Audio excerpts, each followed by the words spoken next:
Alright, hey guys, I want to say thank you to all my new subscribers. We have hit 800, a little above 800. Never would have thought that would have happened. I say that every time we reach 100 new subscribers. Right now, on this one, I'm going to talk about the Thanos. I know a lot of y'all have seen it on Instagram and Facebook and whatnot, and it's coming out of, it's Southeast Asia somewhere. Can't think of where. I know a guy that keeps posting on Instagram. You can look up Thanos and you'll see the iguana. And what that is the blue gene mixed with a T positive gene. And kind of like the snow, just with a T positive instead of a T negative. And so what I got here, and I know some of y'all won't believe this, but this young lady here is a little over 3 years old. I don't know why she's as small as she is. The mother's much bigger. All my other iguanas you've seen are much bigger. This one is just so happened has been slow to grow, and she does have a really cool pattern to her. Not like some of the boys. Now she was one of two. The mother's just like her, but all the second clutch that the mother had, all her brothers, they end up being all male. So it's kind of weird to have two females that had one clutch and then all males out of the other clutch. That's kind of, it should be 50-50. And so here we have, and this little guy is big enough to breed. He was dropping sperm plugs at the beginning of the breeding season, and he's doing it. They're doing their thing. I've seen bite marks on her neck and come up her spines. I do believe she's grabbed it. She's been laying in the box and digging, and so hopefully we can cross our fingers and we'll have some little babies. Now she'll probably only lay about 10-11 eggs because she's so small. Possibly I've seen them about this size lay about 20 eggs. But this is how you make the Thanos makers. So once you have these two breed, you'll have double het recessive traits, and so all these babies are going to be green. And those babies, F1, you do F2, you breed a pair out of those, and then you have just the same as the snow, 1 in 16th chance of coming out with a Thanos. Now the Thanos, I know a lot of us just recently saw it, but I actually saw a Thanos back about 5 years ago.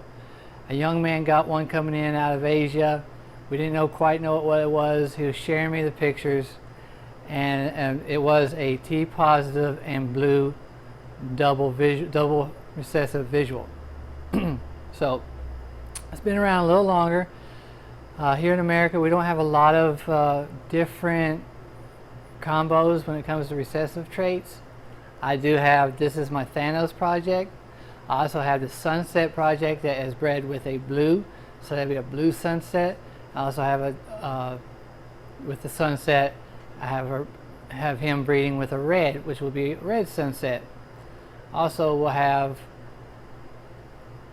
the hypo translucent, and that's with Buddy the big red, and that's another project. So at this point where I still stand 2 or 3 years out from producing any visuals from all, dealing with, if you got a visual to a normal and then dealing with recessives, it takes some time. So here we are, probably the world's smallest blue female. I don't know, I haven't seen any of that proven the age and this size. Maybe it's a fluke. She eats just fine and she's had just the same care and lighting as everybody else. And this guy up here, let's see if I can do this.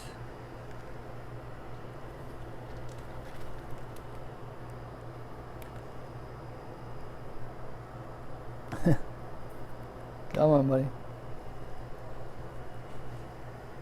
I know he looks small, but if I can get him, if you'll look right there at the base of the tail, you can get a good shot right there, babe, at the base of the tail. How swollen, how those are big hemipenes in there, and he is ready to go. Even though he's not quite 2, he's probably around 18 months. oh, oh, oh, oh, oh. And so these two are paired up. This one's about to run. Come on.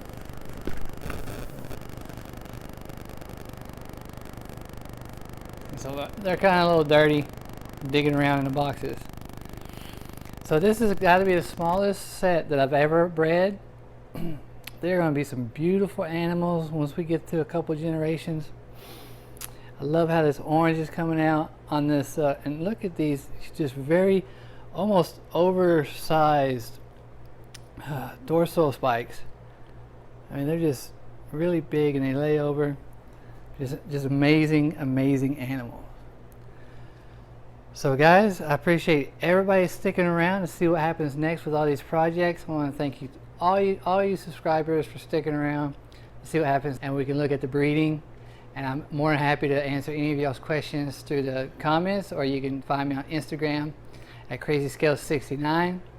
You also, don't forget, if you're a new watcher, please subscribe and hit that like button or dislike button.